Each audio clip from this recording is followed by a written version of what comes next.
Rayu, selamat siang para kadang penghayat. Ini saya akan membawakan mengisi episode ke-10 channel Patana. Kali ini saya akan bawakan topik atau konten singkat, yaitu sujud. Sujud ini versi ASK itu boleh dikatakan begini, meditasi versi ASK yang agak berbeda dengan cara atau meditasi yang lain-lain. Nah, para sutresno budaya dan para pemerhati yang lainnya tidak lepas dari ajaran Paguyuban Angesti Sampurnaning Kautaman, yang dalam bahasa Indonesianya kalimat itu berarti berusaha dari waktu ke waktu, syukur setiap hari. Setiap praktisi ASK itu mempraktekkan sendiri cara bagaimana kehidupan spiritual yang mana kita sebagai makhluk ciptaan manusia dan juga alam sekitar, ini semuanya makhluk ciptaan Tuhan, ini ciptaan Tuhan. Nah, kita ajaran ilmu rasa itu berhubungan dengan bagaimana kita yang menjadi bagian kecil dari alam semesta yang tidak terbatas ini, itu selalu berhubungan rasa kita dengan Maharasa Tuhan pencipta semesta alam. Nah, baik, untuk kata sujud sendiri kita perkenalkan. Kalau kata sujud atau dalam bahasa Jawa tembung sujud ini itu dianalisis menurut Kiroto Basa ASK itu terdiri dari dua suku kata saja, su dan jud. Apa artinya su dan jud? Jadi, su itu kalau ditulis dalam huruf Jawa itu kata dasarnya atau huruf dasarnya adalah sa. Jadi sa itu adalah kuasa yang ada, yang diberikan oleh Tuhan pencipta semesta alam kepada kita. Kuasa yang harus dilaksanakan untuk kehidupan sehari-hari, antara lain aktivitas meditasi versi ASK itu. Ini melaksanakan kuasa yang diperoleh dari Yang Maha Kuasa dalam kehidupan pribadi kita. Itu kata satu, kata su. Terus kemudian yang kedua suku kata jud. Itu kalau ditulis huruf alfabet itu JUD.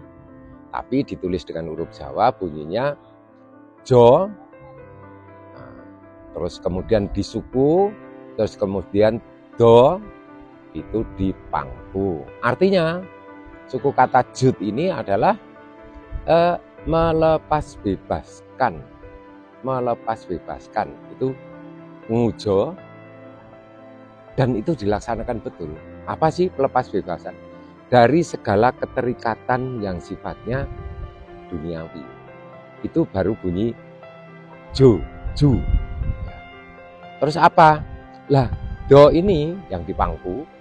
Do yang di pangku ini maksudnya dari awal mula sebetulnya yang mau dibuat nyaman ini adalah situasi sejak awal mula seorang manusia itu dilahirkan ya, di dunia ini itu hendaknya seperti cabang bayi yang baru lahir itu terlepas, tidak terikat apapun sesuai dengan awalan. Itu kata sujud. Jadi kata sujud sekali lagi melaksanakan kuasa yang diberikan oleh Tuhan Yang Maha Kuasa dalam kehidupan sehari-hari dan berusaha melepaskan diri dari segala macam keterikatan supaya enak, nyaman seperti awal mula setiap manusia dilahirkan. Itu arti kata sujud menurut Kiroto Basa Jawa versi ASK. Nah, kalau kita kembalikan ke kata sujud dalam bahasa yang dangkal, arti dangkal, sujud itu su itu mesu, artinya meningkatkan daya kekuatan spiritual untuk menata yang segala sesuatu yang berwujud, artinya lahiriah, itu diatur.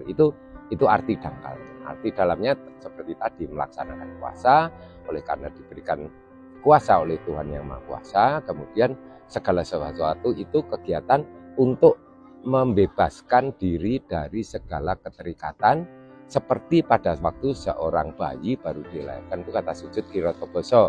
Nah, kan tetapi begitu kata sujud ini dipakai untuk penuturan bahasa Jawa maupun bahasa Indonesia, sudah beda artinya.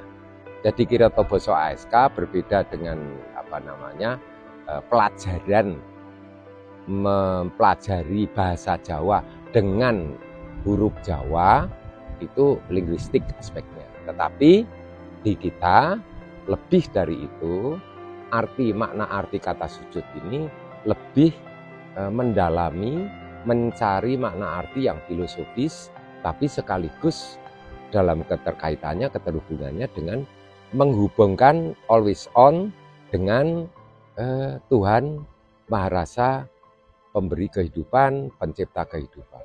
Itu jadi kata sujud. Nah, operasionalnya bagaimana?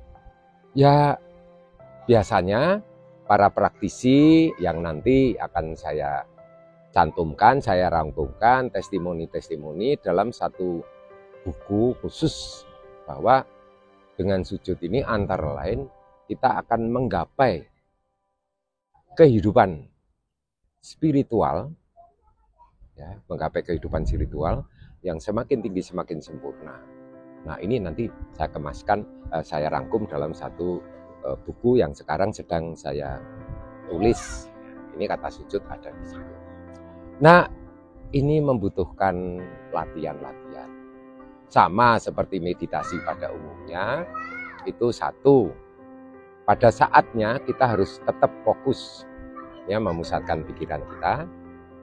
Kedua, konsisten, artinya jangan berubah-ubah, yaitu terus. Frekuensinya dipertahankan. Yang ketiga, sampai mencapai sasaran, goalnya adalah bahwa kita begitu masuk ke dalam aktivitas sujud ini, latihan ini, itu tidak akan lama, kemudian pikiran kita terhubung dengan Tuhan Maha Rasa. Nah, itu targetnya sampai ke sana, sehingga pada akhirnya kehidupan spiritual kita itu kita evaluasi sendiri, karena ini tidak kelompok ya, tapi sifatnya pribadi, dilatih sendiri-sendiri. Itulah betul-betul sesuai dengan kata angesti sampurnaning kautam, yaitu usaha, effort terus-menerus dari hari ke hari, dari waktu ke waktu, dalam jangka panjangnya sampai kehidupan spiritual kita, kesempurnaan hidup spiritual kita sebagai manusia itu semakin sempurna, walaupun tidak ada batasan sampai 100% kan. Sampai akhir hayat dikandung. Pelaksanaannya, latihannya, exercise-nya itu satu hari itu 2 kali. 1 hari 2 kali. Yang pertama itu apabila kita mau berangkat tidur, istirahat malam.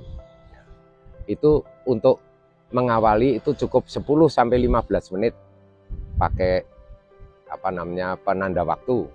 10 menit selesai, jangan memaksakan diri. Lalu yang umum dilaksanakan oleh para warga ASK atau praktisi itu sikap tubuh berdiri. Sikap tubuh berdiri dengan tangan ini lepas, ya, bebas begitu.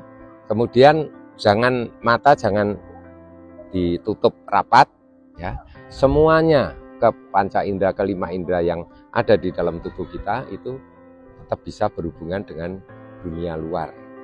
Lalu tangan begini santai, itu sikap badan lurus, atau bisa duduk tapi dari tengkuk sampai tulang kedudukan itu satu garis, dipertahankan satu garis. Jadi jangan pakai sandaran kursi, jangan pakai sandaran.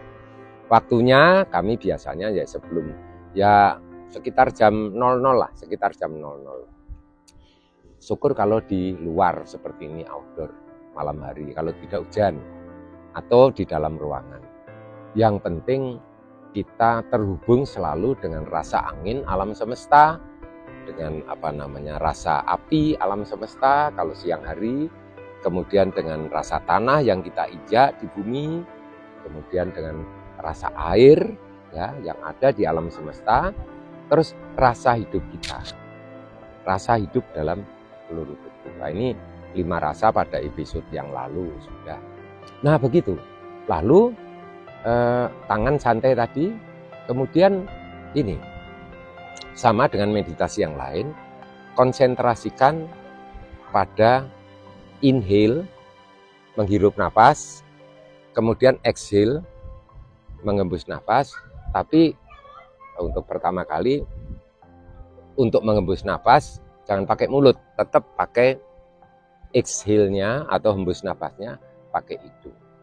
Nah, satu yang membedakan dengan meditasi yang lain, pada waktu kita hembus nafas, ini catatan untuk jabang bayi yang baru lahir itu kan paru-parunya masih, air ketubannya masih panas, disogok paru-parunya, dia menghembuskan nafas, itu airnya keluar semua, baru menghirup nafas yang pertama kali jabang bayi. Pada waktu orang meninggal, menghembus nafas yang terakhir. Nah, ini kita praktekkan dalam meditasi ASK ini. Pada waktu kita hembus nafas, itu ucapkan dalam pikiran, nggak usah pakai mulut, dalam pikiran kata ha, kata ha dalam hurufnya. Dalam huruf Jawa ya hono coroko itu ha itu. Ya. Terus kemudian pada waktu kita hirup nafas, inhale lewat hidung, itu ucapkan kata lah, L-A-H kalau ditulis. Jadi kalau ditulis dalam bahasa yang kita ucapkan untuk inhale, exhale, inhale itu ha, lah. Ucapkan terus dalam pikiran sambil ini tetap santai. Nah, coba repetisi atau pengulangan-pengulangan ini nanti kita jadikan sebagai afirmasi meditasi dengan afirmasi positif. Artinya hanya satu kata, halah. Nah, apa arti kata halah? Arti kata halah adalah ha itu adalah keseluruhan, greatest, yang terbesar dari alam semesta.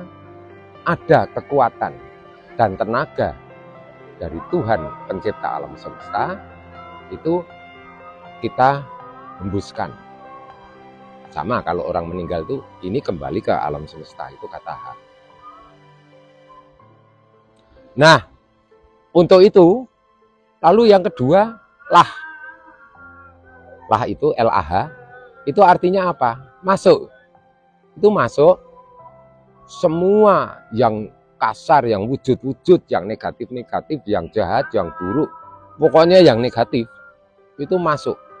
Tetapi yang negatif, yang jahat, yang masuk akan disimpan di pikiran kita, itu ada kata H di belakangnya, L-A-H. Tapi H ini dipangku dalam huruf Jawa.